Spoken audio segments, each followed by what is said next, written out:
it was, and when I went back and I told her, I said, you know, you ever heard of Eddie Baker, the Charlie Parker Academy? And she was like, oh yeah. I said, well, you know, your great grandfather gave him his first money to start the Charlie Parker Academy back in the early 70s. $10,000, which was a lot of money then. Mm-hmm. I said, this is kind of interesting. Mm-hmm. And here we are together now. They're both gone. Full circle. My feeling was like, it was the two of them. Yeah, that put you together. That put us together, for better or for worse. Right. And both of those things are in action, for better and for worse. So, right. Anyway, that was this like the serendipitous part of this whole story. But you know, God always has a plan. Oh my gosh. Yeah. Always has a plan. Yeah. And He plans better than all, because it was meant for you to have this on your own. Yes. But you just needed the quick start. Yeah. You know? And that is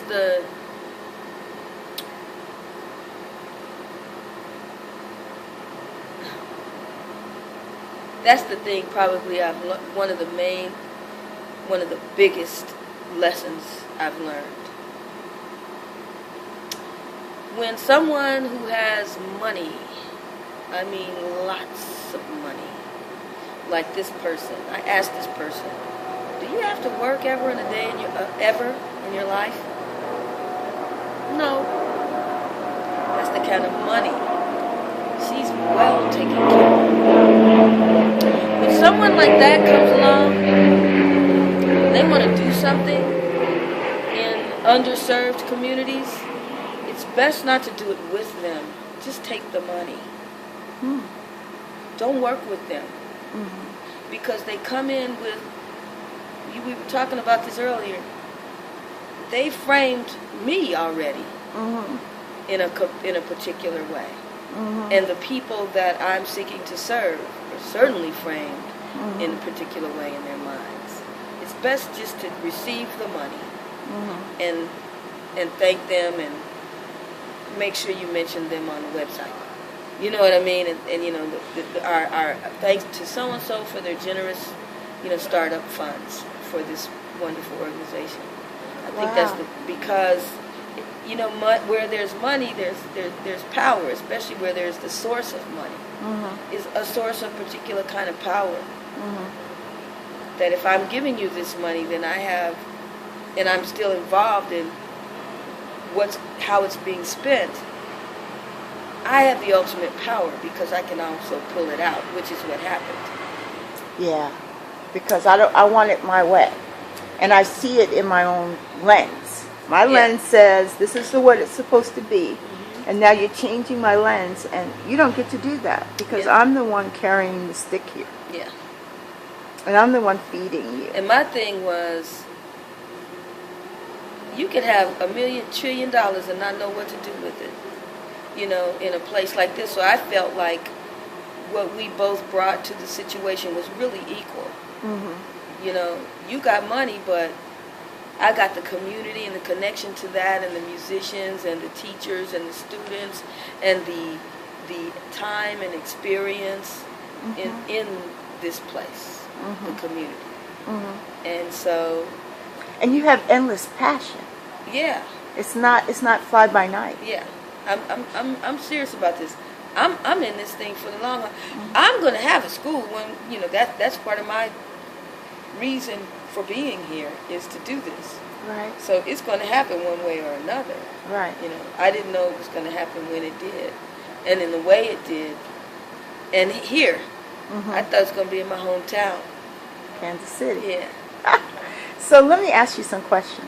I think we talked about this on tape, but I just want to know a little bit about who are you?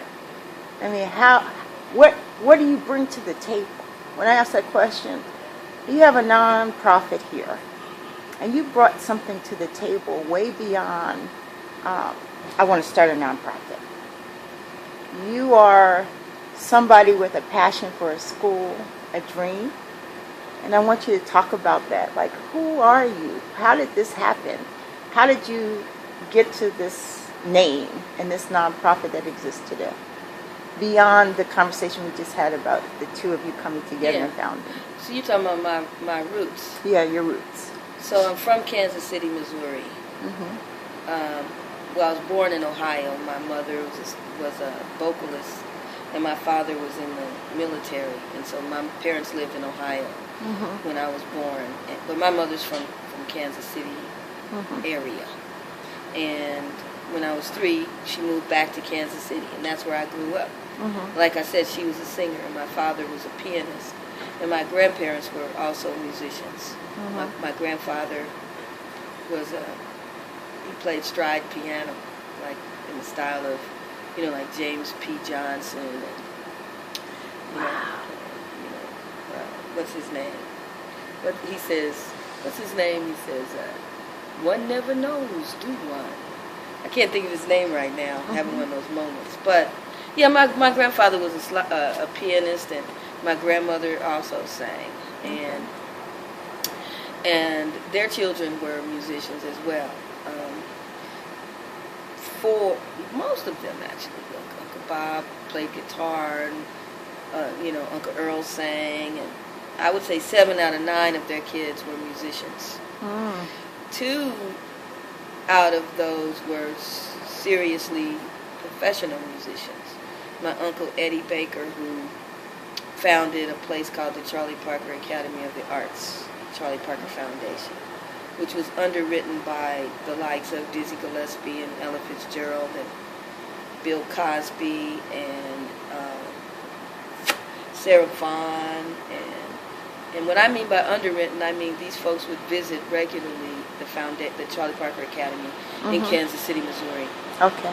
And I grew up in that. I mean, it was like a family venture. My mother, my cousins, my brothers, we all worked at we called it at Parker Center. Okay. Or down to Parker. Going down to Parker today, what time y'all going to be at Parker? What time y'all going down to the center, that kind of thing. And so, I grew up in a music education environment, and not just music education, but sort of social cultural activism. My uncle was an activist who believed in illuminating the deep.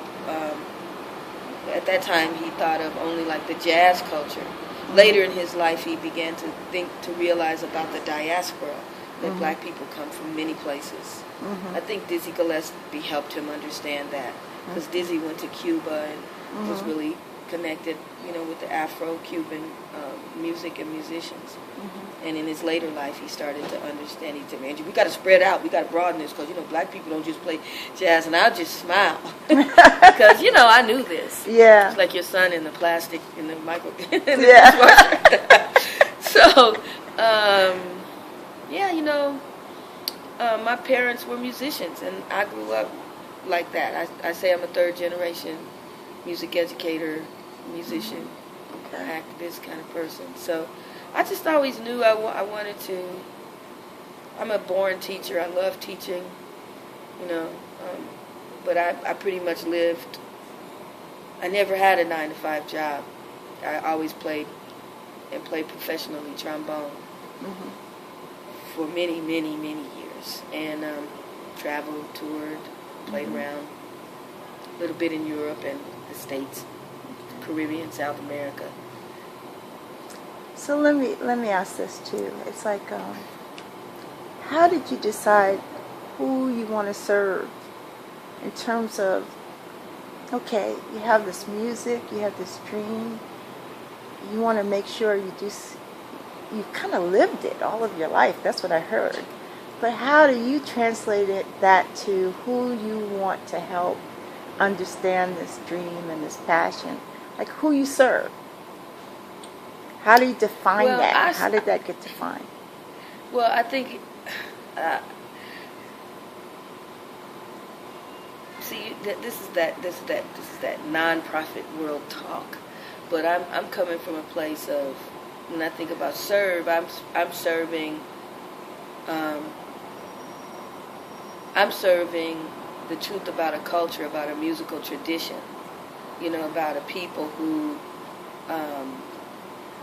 without the presence of African Americans, for example, in the United States,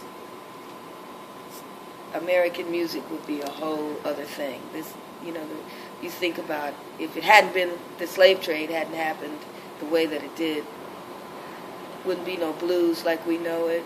Mm-hmm. Wouldn't be no R&B, wouldn't be no Chubby Checker, no Elvis Presley, no Beatles, no Rolling Stones, no none of it. Aretha Franklin, no Michael Jackson. It wouldn't be any of that. Yes. And all of that came out of, the pains of slavery and living on a plantation and, that.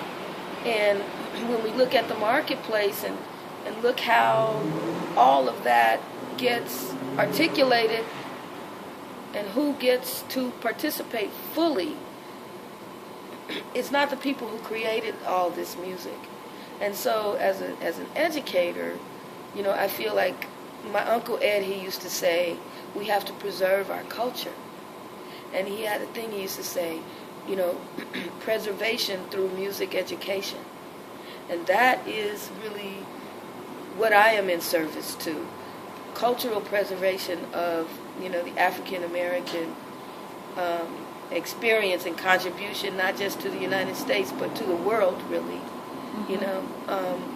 So, it's very complex. And so when we start talking about that, we have to start talking about the levels and layers of, power, control, and domination over who gets to do this and who gets to do this, and how much do you get to do if you're born in a particular, of a particular race or gender or economic background.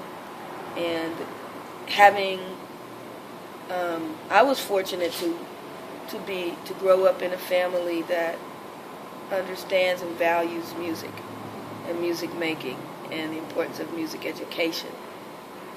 And so I studied at the Conservatory when I was 6 years old. I got to take piano lessons.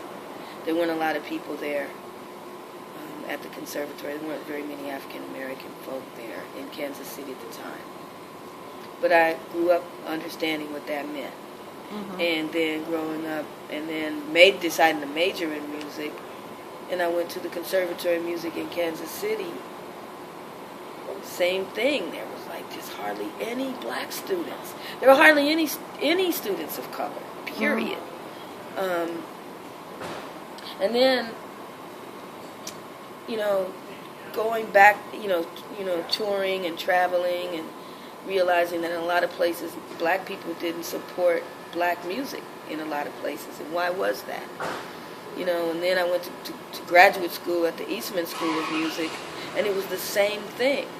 750-some students in the whole school, undergraduate and graduate school, 15 African Americans. Wow. Do you think that was a sign of the time then? Do you think that still exists now? That's even more so now. There are these gatekeeping mechanisms now, and you look at what's going on with this, neoliberal, conservative, ideology that's going on in this country now, and, it's making it more and more difficult for students of color to even just go to school. I mean, they're shutting down the junior colleges, things are very, very difficult. So, in higher education, we are looking at how then do we look at a new paradigm? How do we continue to support music education to serve people who are, and most people are underserved when it comes to good, solid music education. So it's not just African American people. Most people are. We need to broaden, music education across the board for everybody. But some people get more opportunity than others. And so I'm more concerned about the most underserved people. Okay. And so places like the Oakland Public Conservatory of Music, it provide another way of addressing, ensuring that people get, good music education, good. You know, I mean, a good, comprehensive, solid foundation, and work in tandem with the public schools, you know, specifically to support their music programs. And so, what you asked about the name, I think you wanted to know about that. So, Public Conservatory. I looked it up to see when I thought, oh, let's see, what will the name of this be? Should we name it after a person, or? And I thought about the values that would drive this place. So, you know, I got great education in the conservatories. A wonderful education, second to none. But a lot of us didn't. So I value the education I got in those conservatories. But there was also a lot that was missing, not just people, but the curriculum, who we were studying. You know, and I would argue that the music and such that we study and perform in our traditional conservatories really doesn't really have much to do with American citizens, people of the United States. It's mostly European music that you study in conservatories. Very similar to history. Yes, it's similar to... What we learn is not similar to who we are. Exactly. So so that is... the goal is to have that, like that rigor, to value rigor and, you know, intellectual, you know, pursuit, because I view music and the study of music and music education as a scholarly activity as well, and to value, you know, the importance of study and practice and, you know, deep learning and understanding music for the sake of music, and music as a cultural force, the voice of the people, a place to learn and understand who we are. So then that's where we then part from traditional Western conservatories and move into this notion of public. And public for me meaning the people. So the Public Conservatory in Oakland is situated in a place that's one of the most diverse cities in the country. Well, the Public Conservatory curriculum should reflect, you know, the lives and the deep traditions of the people who populate this city. For example, we have Chinatown right down here. You know, we need to teach Chinese, you know, musical culture here, and you know, which is centuries older than, you know, Bach and Beethoven. We need to teach that too. We need to teach the African American culture, the Mexican American culture here. So the public is about, I just put it like this: Mufubu school, music for us, by us school. So just kind of Mufubu school. School. SKU. Okay. School. Oh, school. Or SKOO. School. I love it. I love it. Urban. Yes. So I think you answered this, because the next question is, what do you hope to accomplish by serving these individuals or with your services? And I think you started kind of touching on it a little bit, but if you want to go deeper, I didn't really answer that. Okay. Because you know,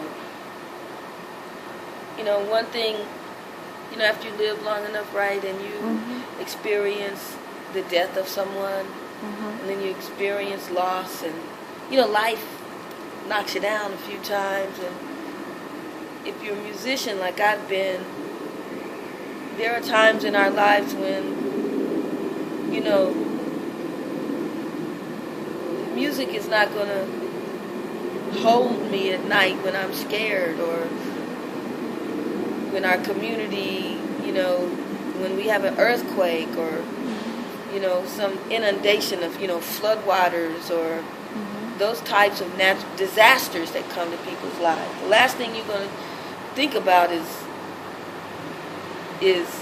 going and practicing.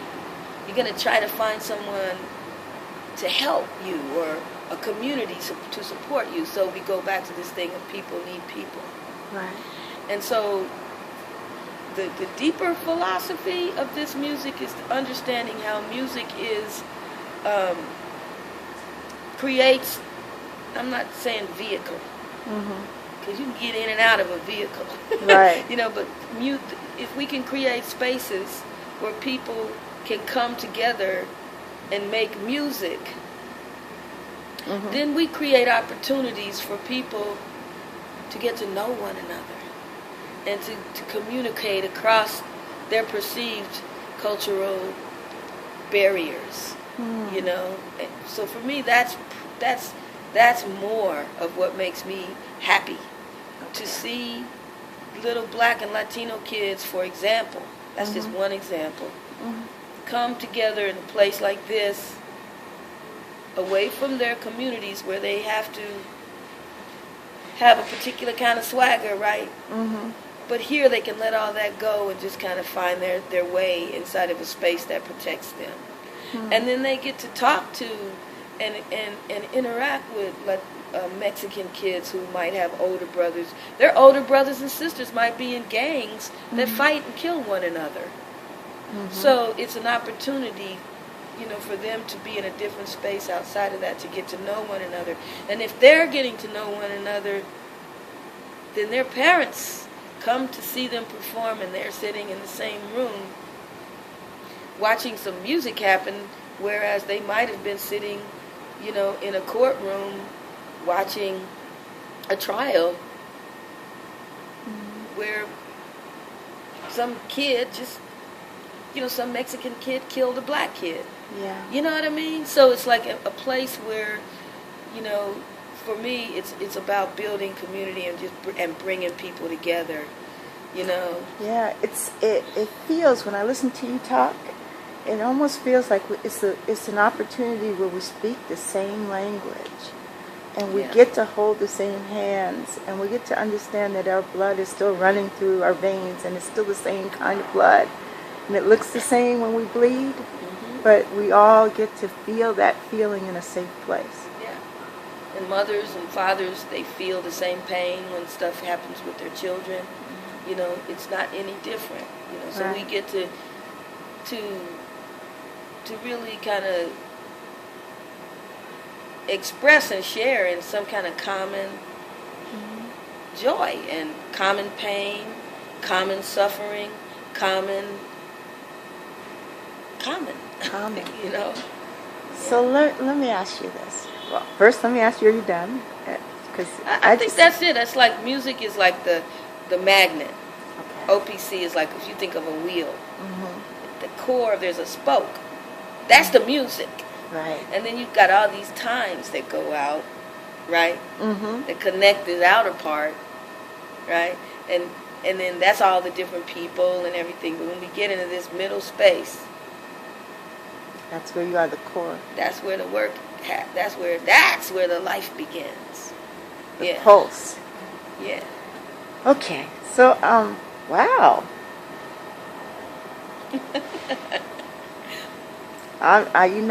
What's so nice about these interviews is I learn so much. I feel like a child who's just starting to take classes, and I'm listening, and I'm just like a sponge.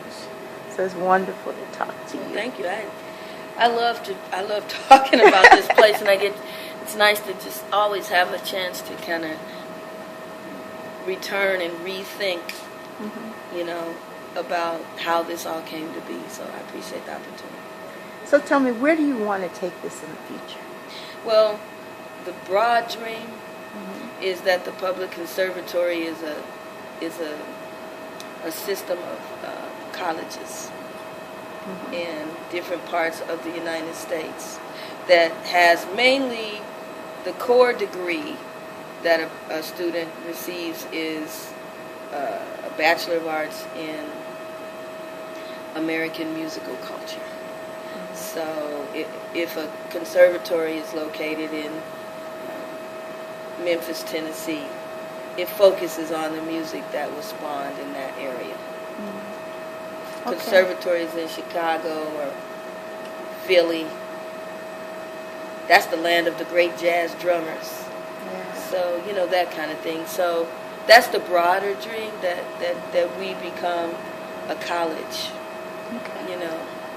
And keeping the title public, somewhere Yes. the word public in there. The Public Conservatory of Memphis. Okay. The Oakland Public Conservatory. Okay. You know. Okay. Public Conservatory of the Dramatic Arts. The Public Conservatory of the Blues. I don't know anything. Okay. But Public Conservatory.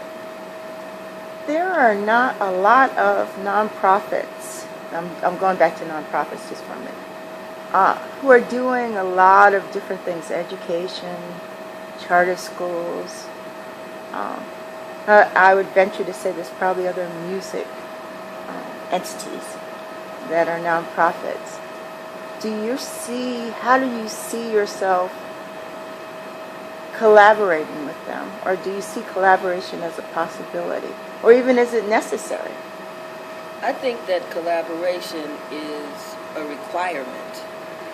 You know, I mean, just what I'm talking about, just from our curriculum inside here. Mm-hmm. I mean, I require the teachers to collaborate.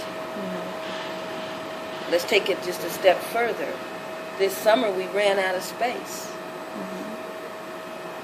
We needed more space. We had a visual art class with the great James Gales, who's one of the Bay Area's top, you know, we're fortunate to have him here living. Some of the paintings in the front were by him. He taught the class, and so we had his class at Joyce Gordon Gallery, which is right down here. Oh, yes, I'm familiar with the gallery. So yes. He's friends with her. He's shown his work there. Mm-hmm. She and I have been talking about ways that we can collaborate to bring more services to our children. Mm-hmm. So that was like, to me, one of our initial, like that is a really important collaboration that we made. So the students were learning about color theory and such, the goal toward the goal of painting images of musicians. Mm-hmm. And so he had the class in the Joyce Gordon Gallery. She and we didn't have money to pay. Mm-hmm. So we did a trade. Mm-hmm. She had a friend who had a son who wanted to play violin. Mm-hmm. So she gave us space 3 days a week, 6 hours a week. Wow. And that and for that trade, her friend's son came here and was in our school. Okay. Now here's how that goes full circle. That little old boy showed up the other day with his daddy. He'd gone around and bought him a violin, and he says, I want to sign him up for violin lessons. Wow. And he's going to pay for the lessons up front like we required. Mm-hmm. So even though he could have afforded to pay for the lessons then, look how it's coming back. And that is one of our principles of reciprocity that we also stand on. Okay. So to go back to your collaboration question, you know, I feel that it's really necessary to collaborate. It's difficult to get people to collaborate because trust is a real challenge, you know, for that. We have to constantly, you know, there was a time when I would take a photograph or I'd take a little basket with little baby dolls or something, little kids, and put it in the center to help us remember who it is why we're here. We're here to serve these children, you know. So, wow. Well, we can't do this. I'm convinced that we will not be able to do this without collaboration. So I think you and I talked about this off camera, but what types of things do you need to build a strong infrastructure? What could you have in place or need to have in place to make the future possible, the dream possible? Well, you know, because of the economic structures that are required in our society, it's really important to have expertise, human resources person who can handle all of everything that is required when dealing with people. You know, what if somebody just accidentally bumps their head, but yet they want to, to file a workman's comp, and I think that is some of the things that I think people who are starting not-for-profit organizations don't think about, those kinds of things. Having that kind of infrastructure in place in order to just address how we, manage people. So having a solid human resources component, whether you outsource it, because right now that's what we're doing. We can't pay a person, so we pay a company that we can, consult with. I'd rather pay that money to a person. But I realize the importance of that, making sure we're in compliance, because there are so many, rules and regulations, and they're constantly changing. It's amazing. Yeah. So we have to protect ourselves and protect our employees. So I think human resources is really important, and also to have not just a bookkeeper, but an accountant who really understands non-profit accounting, because that's a different animal, I'm understanding, than regular business for-profit accounting. Non-profit accounting, I think, requires so much more, because you have to have, someone who can generate these reports and do what you need to do with that. I think that piece in administrative office is so very important. Necessary to have someone who is then a managing person, a managing director, who can interface with HR and the accountant and the bookkeeper, who's maintaining everything, and that's the gatekeeper right there. That's the person who the buck stops, and your quality control, make sure that stuff is on time and such. And then in a nonprofit, I think it's really important also to have a really good 3 or 4 member board, at least, who is, making sure that the organization is fiscally sound. Those things are really hard, and that's been a challenge that I've had over the last 6 years. It's like getting people who know how to do that, who are passionate and want to do it, who will do it, deciding what kind of board you need.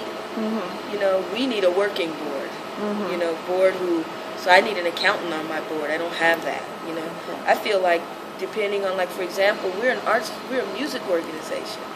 We need a lawyer who understands,